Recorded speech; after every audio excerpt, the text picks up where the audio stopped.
नमस्कार मंडळी, welcome back to my YouTube channel. सध्या आपण चॅनलवर ऐकतोय जी.ए. कुलकर्णींचा पारवा हा कथासंग्रह. आतापर्यंतच्या कथांना तुम्ही खूप भरभरून प्रतिसाद देताय, त्यामुळे आधीच मनापासून तुमचे आभार मानते. आजच्या आपल्या कथेचं नाव आहे भेट. या कथेचं वैशिष्ट्य म्हणजे या कथेतील सूक्ष्म भावना. काही भावना इतक्या लाऊड असतात म्हणजे त्या आपल्या तोंडावर येतात, अंगावर येतात. पण काही भावना इतक्या सूक्ष्म, तरल असतात, पॉझिटिव्ह आणि निगेटिव्ह दोन्ही सुद्धा बरं का, की त्या आपल्याला जाणवतायत किंवा आपल्याला असं काहीतरी वाटतंय हे सुद्धा आपल्याला फार वेळाने कळतं.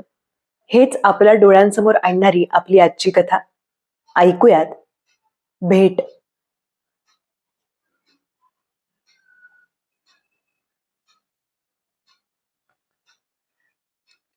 लताने आपल्या 2 खोल्याच्या घरात पाऊल टाकलं ते फुलपाखराच्या रंगीत थरथरणाऱ्या मनानेच. तिने पुस्तके टेबलावर फेकली व बाजूच्या खुर्चीवर अंग टाकीत आत पाहत ती ओरडली, प्रभा, ए प्रभा. प्रभा आतून फडक्याला हात पुशीतच बाहेर आली व नंतर तिने फडक्याचा बोळा करून तो अंदाजानेच आत फेकून दिला. आले ग, इतकं ओरडायला काय झालं? ती म्हणाली, दीदी तुम इतकी आगाज क्यों चिल्लाती हो? ती एकदम हसली. तिच्या हसण्यात एखादी चंद्रज्योत पेटल्याप्रमाणे काहीतरी प्रसन्न, अवखळ होतं. तिची हिंदीची परीक्षा आता उद्यावर आली होती आणि त्यामुळे भात झाला, शाळेत जाते ग, असली वाक्य सुद्धा आता ती राष्ट्रभाषेत बोलत असे. आणि आज हे काय नवीन? आज ऑफिसला जायचं नाही वाटतं? दीदी. मान हलवीत लताने एक लांबलचक सुस्कारा सोडला व समाधानाने डोळे मिटले.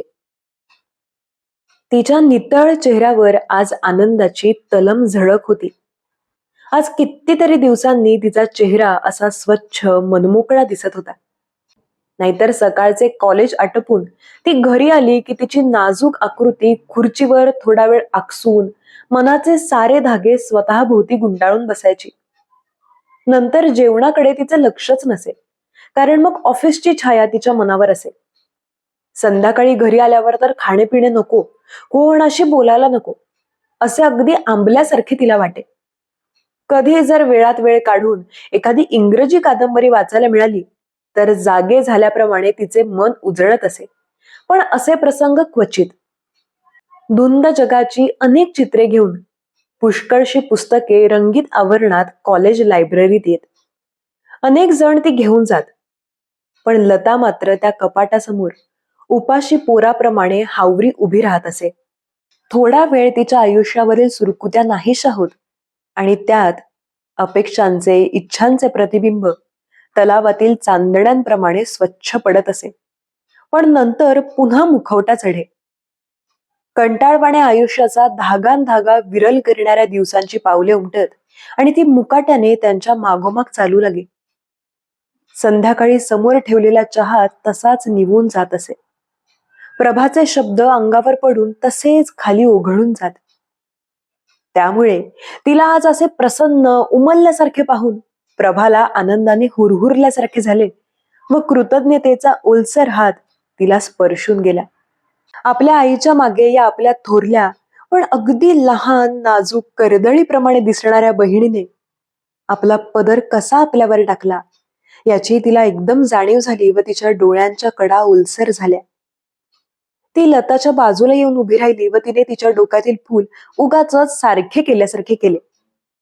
आज ऑफिस नाही? तिने हलकेच विचारले. आज ऑफिस बिफिस कुछ नाही प्रभादेवी, लता विनोदाने म्हणाली. मला सांग ना तुझं गुपित, प्रभा लाडीकपणे म्हणाली. तिच्या शब्दांना आता सावरी, प्रेमळ मृदूपणा चिकटला होता. या आपल्या बहिणीच्या वाट्याला रांगोळीच्या आकृतीप्रमाणे पूर्ण सौख्य यावे, त्यात एक ठिपकाही कमी पडू नये असे तिला वाटे. आणि त्यामुळे तिचे मन आता लतापेक्षाही जास्त ओझावल्याप्रमाणे झाले होते. पण लता एकदम चमकली व तिने आश्चर्याने प्रभाकडे पाहिले. गुपित वगैरे काही नाही ग, ती किंचित गोंधळून म्हणाली. सहज. आज कंटाळा आला एवढंच. आम्हाला कधी कंटाळा वगैरे येऊ नये वाटतं. थाप. अगदी रेशमी थाप. मला सांगणार नसशील तर नको सांगू बाई. प्रभा म्हणाली. पण ताई साहेब, आम्हाला असं फसवू नका बरं. आम्ही मॅट्रिकला आहोत म्हटलं. तिच्या त्या खोट्या गांभीर्याने लता एकदम हसली. उगाचच उतू जाणाऱ्या आनंदाने. गुंजेची शेंग पटकन फुटून गुंजा घरंगळाव्या त्याप्रमाणे. अगं, गुपित बिपित काही नाही. तू तरी मोठी फाजीलच दिसतेस की. लता म्हणाली. म्हटलं तर माझं काम आहे तसं, पण ते काही गुपित नाही. तुला मी सांगितलं होतं ना, आमच्या कॉलेजमध्ये मराठे नावाचे एक प्रोफेसर आले संस्कृतला म्हणून. त्यांना मी एकदा घरी बोलावलं होतं. ते आज संध्याकाळी येणार आहेत, साधारण 5ला. नाहीतर कसलं काम. तिने प्रभाकडे निरखून पाहिलं. मला या ऑफिसचा फार कंटाळा आलाय बघ. जर शक्य असतं तर मी तिथं पाऊल सुद्धा टाकलं नसतं. या वाक्याने तिच्या आनंदाला एकदम काजळी चढली व ती खिन्न झाली. पण प्रभाचे तिकडे लक्ष नव्हते. तिने चुटकी वाजवली व ती खोडकरपणे हसली. असं काय ताई साहेब? मग आज संध्याकाळी तंबोरा गवसणीमधून बाहेर पडणार. सर, मी पुरिया म्हणू की केदार? मला स्वतःला सर पुरिया फार आवडतो. हो, हे पेंटिंग मीच केलं. त्या कविता संग्रहातील स्मृती ही कविता मन भारते. मी म्हणू का ती? सर, आणखी थोडा चहा करू का? प्रभाने अंग मुरडून हे सारे अशा नखरेलपणाने म्हटले की लतालाही हसू आवरेना. कार्टे, मी तुझी थोरली बहीण आहे. माझ्याशी असं वाह्यातपणा करतेस? ती करड्या आवाजात म्हणाली. तुला आज बर, आज नको, उद्याच. फुंकडीने बडवलं पाहिजे चांगलं.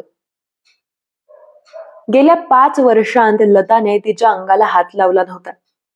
शाळेतून यायला 15 मिनिटे उशीर झाला की स्वतः चहा देखील न घेता धडपडत शाळेकडे येणारी ही फुलासारखी बहीण आता आपणाला फुंकडीने मारणार, या कल्पनेनेच प्रभाला हुळहुळल्यासारखे झाले. पण तिने खोटाच घाबरा चेहरा केला आणि डोळे मोठे करीत विचारलं, फुंकणीनं? पण लताला सारखं हसू येत होतं ते निराळ्याच कारणानं. प्रभाने म्हटल्याप्रमाणेच नेमकी तिने साऱ्या प्रसंगाची जुळवाजुळव केली होती. आपल्याजवळ सर्वात मौल्यवान काय आहे? गायनाची आवड, असे तिला वाटे. त्यामुळे पुस्तकात फुलाची पाकळी ठेवून द्यावी, त्याप्रमाणे आजच्या प्रसंगात पुरिया किंवा केदारचे पीस ठेवण्याचे तिने ठरविले होते. तेवढ्यासाठी तबल्याची आवड असलेल्या शेजारच्या नाथाजींना आज संध्याकाळी कुठे न जाण्याबद्दल तिने मुद्दाम सांगून ठेवले होते. आज कितीतरी दिवसांत तिच्या तोंडून स्वरांची पाखरे उडाली नव्हती. रेशमी पडदा मंदपणे वाऱ्यात हलत असावा, त्याप्रमाणे तंबोऱ्याचा धारदार आवाज त्या खोलीत उमटला नव्हता. कॉलेजमध्ये तिच्या गायनाला एका टाळीचीही किंमत नव्हती. तिथे सिनेमातल्या गाण्यांना पायाचा ठेका धरला जात असे. तसली ही गाणी तिने भिंगरीसारखी म्हटली असती. पण वेडेवाकडे ओरडणाऱ्या त्या अनेक तोंडी गोंधळाला खुश करण्यासाठी काही करावे, ही कल्पनाच तिला कसरीच्या किड्यासारखी वाटत असे. कधीतरी मोराचे पीस बाहेर काढावे, बोटाने साफ करावे, त्याचे धागे अद्याप आपल्याकडे आकर्षिले जातात की काय, हे पाहून परत ठेवून द्यावे. त्याप्रमाणे कधीतरी ती अगदी स्वतःसाठी स्वरांच्या मण्यांची आकृती मांडीत असे. आज ते कोंडून ठेवलेले आसुसलेले स्वर बाहेर पडणार होते. पण हे सारे या कार्टीला कसे समजले, ह्याचे मात्र तिला फार आश्चर्य वाटले. तिला थोडा आनंदही झाला. तिने प्रभाकडे निरखून पाहिले. हल्ली तिच्यात विलक्षण धुंद असा फरक पडत होता. वयाने लहान असूनही ती लतापेक्षा उंच व भरदार दिसे. तिच्या साऱ्या चालण्यात सुद्धा नव्या जीवनाचा उत्साह, उन्माद दिसत होता. प्रभाच्या कोरीव ज्योतीप्रमाणे उष्ण रसरशीत वाटणाऱ्या आकृतीकडे पाहून तिचे मन अभिमानाने मोहरले. कारण आईच्या मागे तिने हे सारे कोवळ्या हाताने पाकळी पाकळी उमलवले होते. आज आई असती तर तिने आपल्या या अवखळ कार्टीची दृष्ट सुद्धा काढली असती असे तिला वाटले. आणि हे बघ प्रभा, तू आज 4 वाजताच घरी ये. खुर्चीवरून उठत लता म्हणाली. प्रभाने मान हलवली. मॅट्रिकला असताना असे तास चुकवायचे नसतात. आज शेवटचा तास फार महत्वाचा आहे. आज शेवटच्या तासाला सुट्टीच होती हे अर्थात तिनं सांगितलं नाही. कार्टे, आज फारच फाजीलपणा चालवलायस. तिच्या खांद्यावर हात ठेवीत तिला घुसळीत लता म्हणाली. जगात तूच एकटी मॅट्रिकला आहेस की काय? म्हणे त्यास चुकवायचे नाहीत. आणि शाळेच्या नाटकात धिंगाणा घालायच्या वेळी सगळ्या तासांचं गाठोडं बांधून डोक्यावर घेऊन हिंडत होतीस की ग एखाद्या कंजारिणी सारखी. अगो, पण माझं काय काम आहे इथं? खो खो हसत प्रभा म्हणाली. ते येणार आहेत तुझ्याकडे. मग मी कशाला हवी ते तरी सांग. आहे बाई माझं काम, लता म्हणाली. दुसऱ्यांना दाखवण्याजोग्या 2च गोष्टी माझ्याजवळ आहेत. एक माझं गाणं आणि दुसरी माझी चावट बहीण. सरांना म्हणायचंय मला, मी जरी पालीसारखी असले तरी माझी देखणी बहीण पहा तरी. चाफ्याचा वास असलेली शुक्राची चांदणी आहे जणू. प्रभाचा सारा खिळकरपणा एकदम मावळला व ती अकारण गप्प झाली. कसल्या तरी सूक्ष्म वेदनेने तिचे मन कळवळले. असं म्हणू नको ग, मला डागल्यासारखं वाटतं बघ, ती ताणलेल्या आवाजात म्हणाली. तू पालीसारखी आहेस असं म्हणणारा मनुष्य आंधळा असला पाहिजे. तुझ्या कॉलेजातील मुली सुद्धा काय म्हणतात माहितीये ना? केवड्याचं पान. पण आता तिचं मन दडपल्यासारखं झालं होतं. ती मुकाट्यानं उठली व आतल्या खोलीत गेली. पण तोपर्यंत ती रडू लागली होती. खरंच, केवड्याचं पान. लताला देखील ते माहित होतं. सगळेजण म्हणतात खरे, पण मराठ्यांना सुद्धा तसं वाटत असेल का? त्यांना आपल्याबद्दल काहीतरी का होईना बोलावंसं वाटतं का? का 5-25 मुलींसारखी आपणही एक? त्यांची आठवण होताच नकळत आपल्याला बावरल्यासारखं वाटतं. अंग मोहरतं. भावनांची पालवी सारखी थरथरते.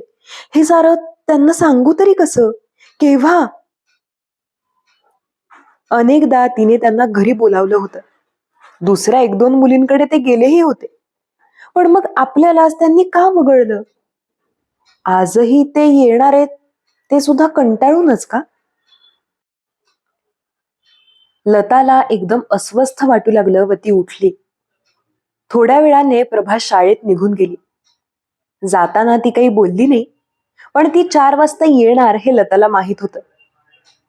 अद्याप खूपच अवकाश होता, पण आत्ताच तिचे मन उत्कंठेने, हुरहुरीने केस मोकळे सोडल्याप्रमाणे अवखळ मोकळे मोकळे झाले होते. तिने दोन्ही हात गालांवर ठेवले व सोप्याकडे पाहून घेतले. कितीतरी काम करावयाचे होते. दररोजच्या मळक्या जीवनाची वाट कातरायची होती. अंग वळवून सुस्त पडलेल्या त्या दिवसावर तिला तजेला आणायचा होता. प्रथम तिने सोपा स्वच्छ झाडून काढला. जाजमावर दौत लवंडून मोठा डाग पडला होता, तो तिने जाजम उलटे अंथरून लपवला. टेबलावर वह्या पुस्तके अस्ताव्यस्त पडली होती. ती तिने उचलून कपाटात भरली व 2 काव्यसंग्रह टेबलावर ठेवले. सहज दिसतील असे. भिंतीवर एकुलते एक चित्र होते. निळ्या पाण्यात 2 होड्या, पाठीमागे पुष्कळशी झाडे. काठावरच्या एका झाडाच्या जांभळ्या छायेत तांबड्या रंगाचे डाग असलेली पांढरी गाय. शांत प्रतिबिंबावर वाऱ्याचा ओरखडा नाही.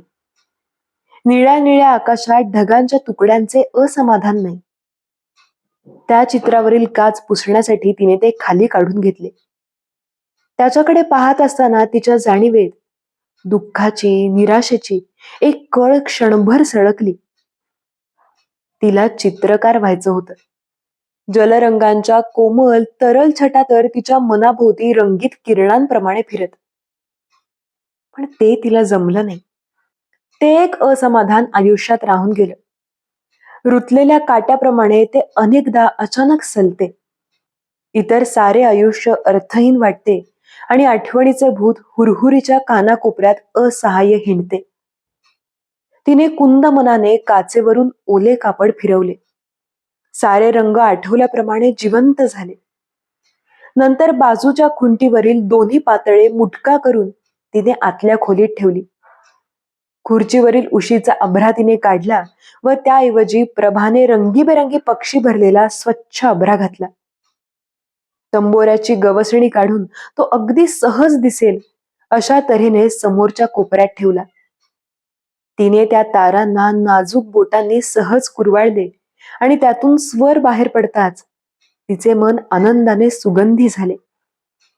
घरासमोरील कुंपणावर रुंद चरबट पानांचा कसला तरी वेल ऐस पैस पसरला होता.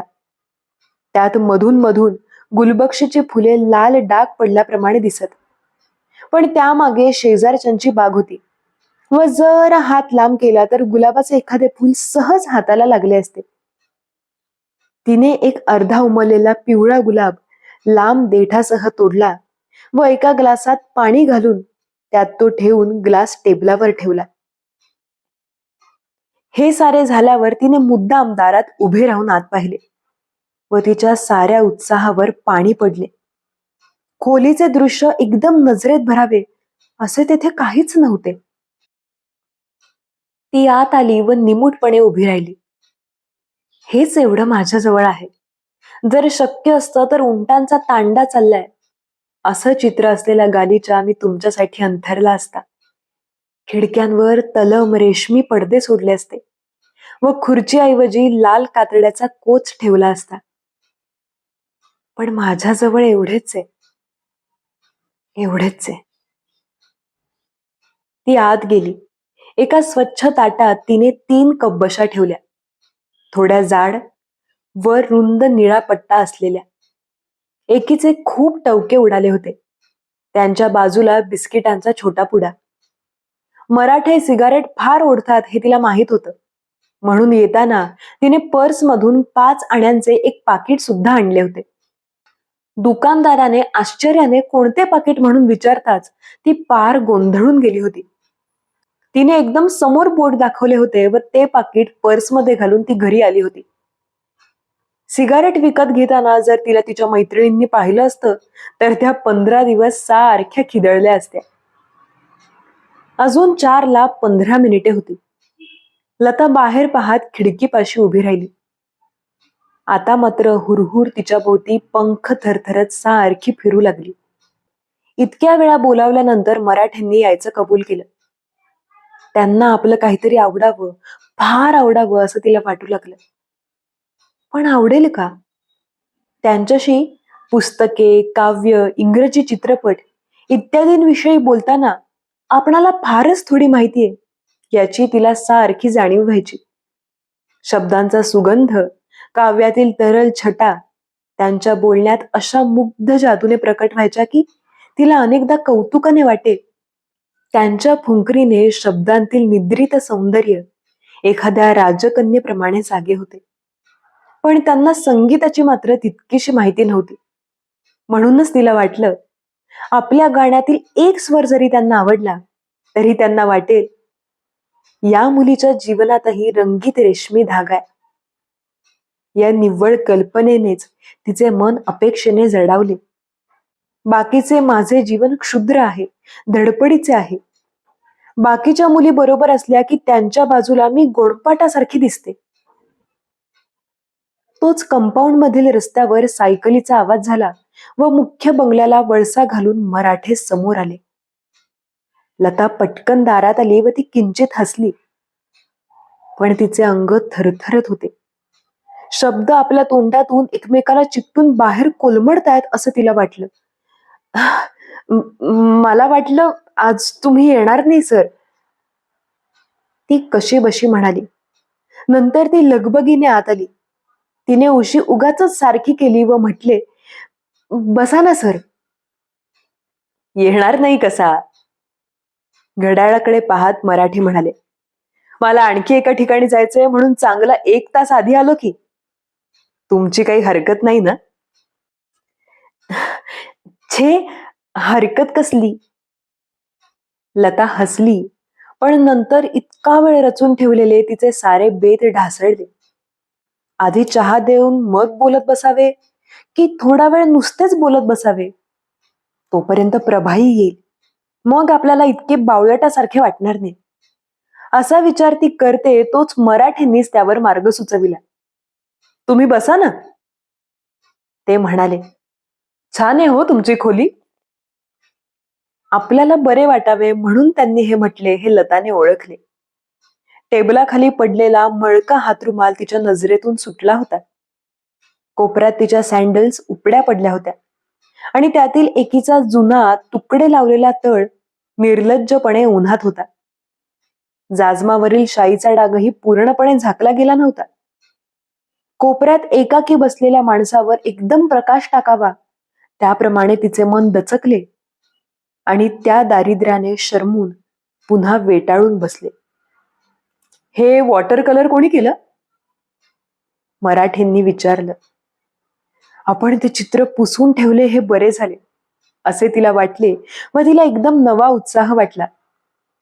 पण आता ते अगदी जवळ जाऊन पाहणार नाहीत ना, अशी तिला भीतीही वाटली. नाहीतर अंतरावरून नाहीसे होणारे डाग आता टचटचीत व्हायचे. मीच केलं ते 5-6 वर्षांपूर्वी, ती सांगू लागली. मला की नाही चित्रकार व्हायचं होतं, पण सर. नंतर तिला आपल्या उत्साहाची लाज वाटली व ती गप्प बसली. वा, तुम्हाला चांगली गिफ्ट होती की, मराठे म्हणाले. पण वॉटर कलर मध्ये हाताला जलद गती पाहिजे, नाहीतर त्यातला ताजेपणा निघून जातो. ब्रशाचे स्पर्श निर्जीव असहाय्य वाटतात. बाकीच्या झाडांच्या मानानं ते मधलं झाड वाळल्यासारखं वाटतं. मला वाटतं एकदा रंगवल्यावर पुन्हा त्यावर तुम्ही ब्रश फिरवलात. मलाही एकेकाळी ब्रशाशी खेळण्याचा नाद होता. मराठे किंचित हसले. लताने असहाय्यपणे त्या चित्राकडे पाहिलं. खरंच मधलं झाड प्रेतासारखं दिसत होतं. आता त्या चित्राकडे पाहू सुद्धा नये असं तिला वाटलं आणि ती एकटीच असती तर तिनं ते काढूनही ठेवलं असतं. थोडा वेळ दोघेही गप्पच होती. मराठींनी उकाड्याबद्दल तक्रार केली. त्या 2 खोल्यांच्या भाड्याविषयी माहिती विचारली. त्यांनी चष्मा काढला व तो हातरुमालाने पुसून पुन्हा डोळ्यांवर ठेवीत तिला विचारले. तुमच्या खोलीत तंबोरा दिसतोय.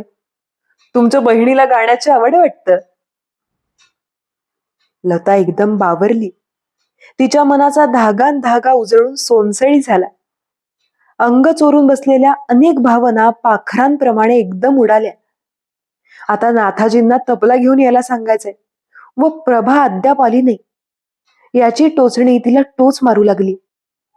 पुरिया, केदारचे स्वर तिच्या हुरहुरीत नाहून तयार झाले व तिच्या खुणेची वाट पाहू लागले.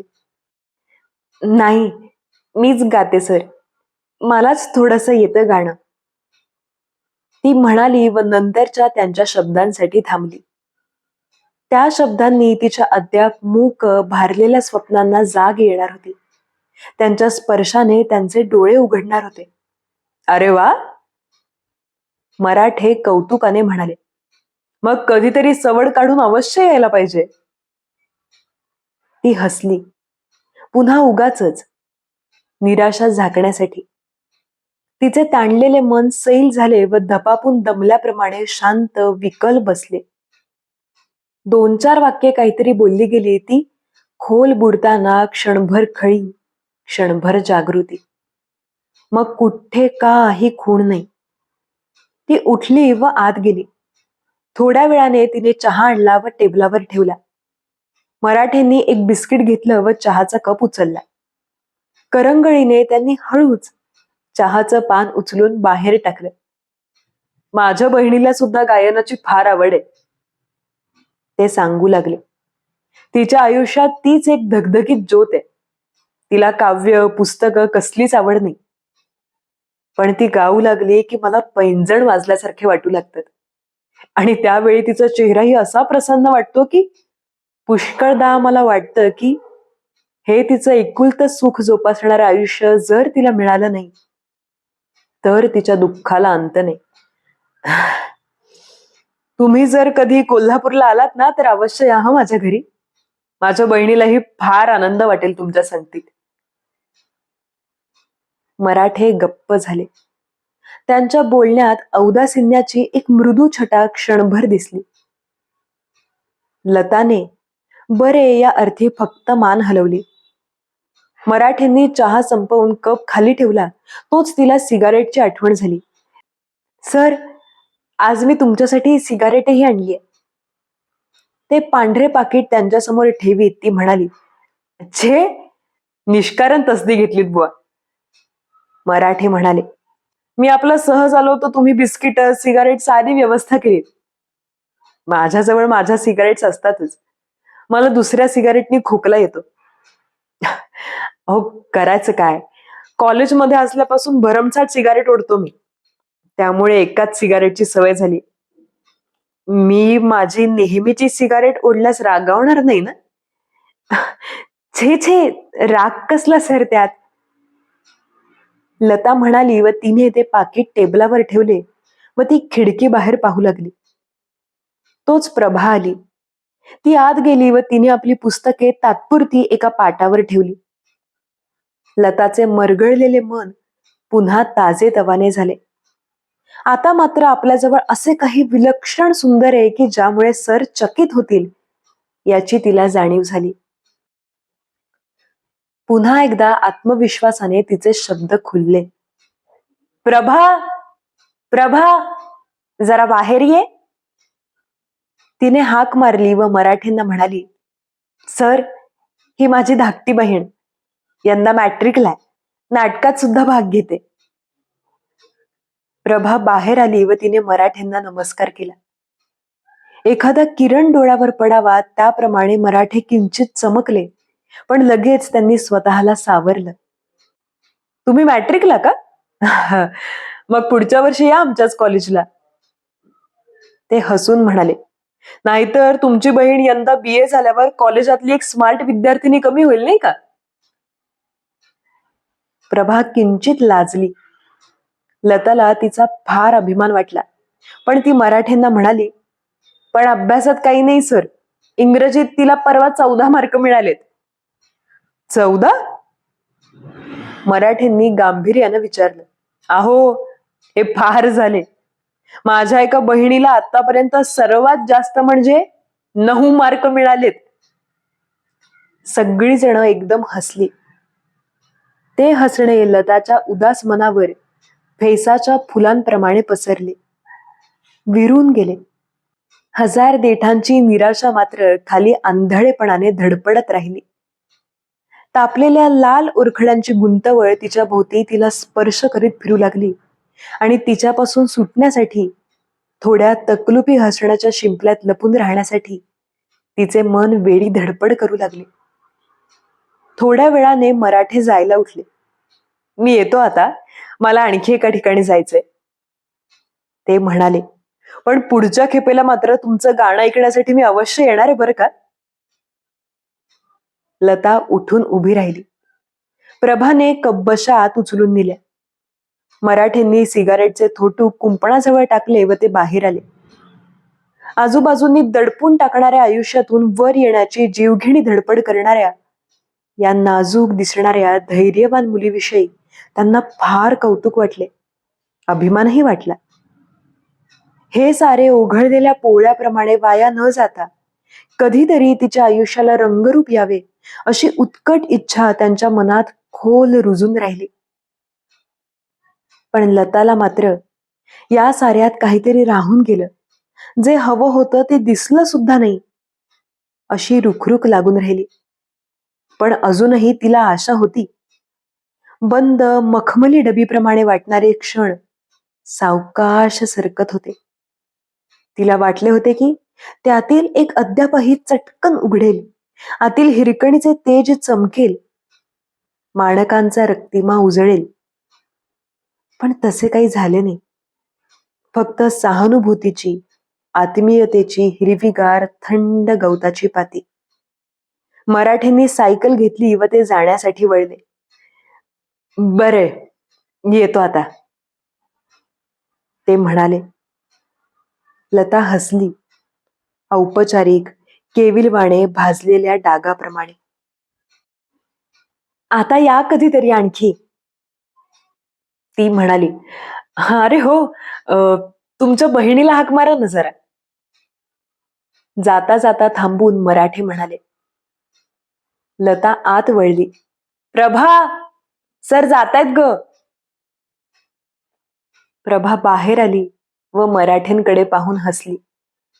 त्या क्षणी सुद्धा लताला वाटले, असे हे स्वच्छ झगझगीत जरीच्या काठाप्रमाणे हसायला या कार्टीला कोणी शिकवले कोण जाणे. ते जर तिच्या चेहऱ्यावरून काढता आले असते तर जाईच्या माळेसारखी दिसली असते. बरं, येतो हा.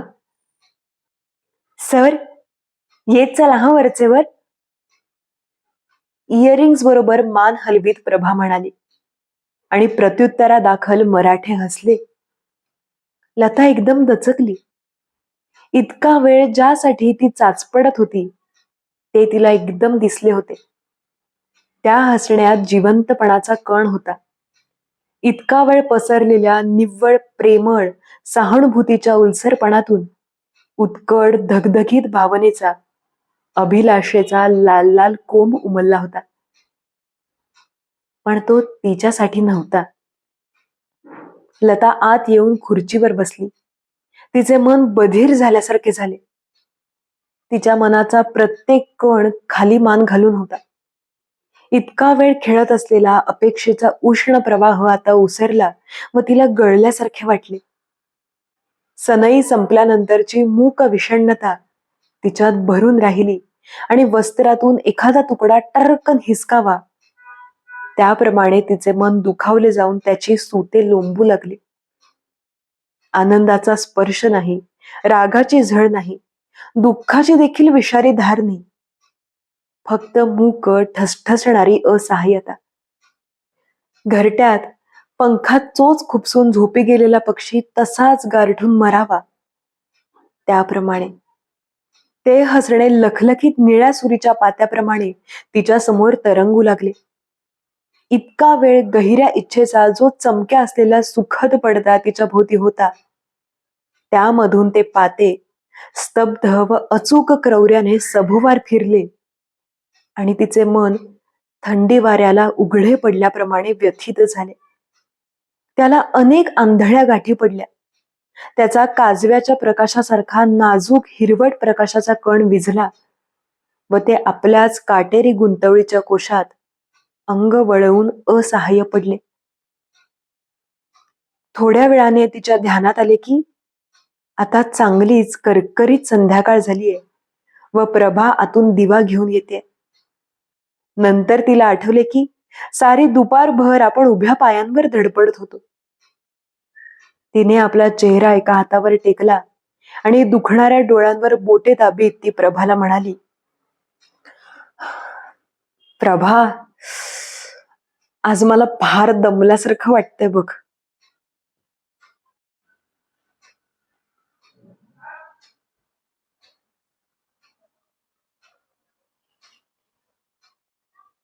ही होती आपली आजची कथा. भेट. मराठ्यांना प्रभाविषयी काहीतरी वेगळं वाटलं, जे आपल्याविषयी वाटायला हवं होतं. ही भावना लताच्या मनात उमटली खरी, पण त्यामुळे तिला ईर्ष्या वाटली का, दुःख वाटलं का? नाही.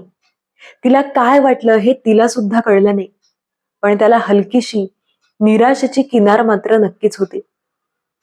प्रभाकडे जे आहे त्याच्याबद्दल तिला विलक्षण कौतुक वाटायचं, पण त्यामुळे आपल्याला दुःख येईल की काय अशी तिला एक किंचितशी जाणीव झाली.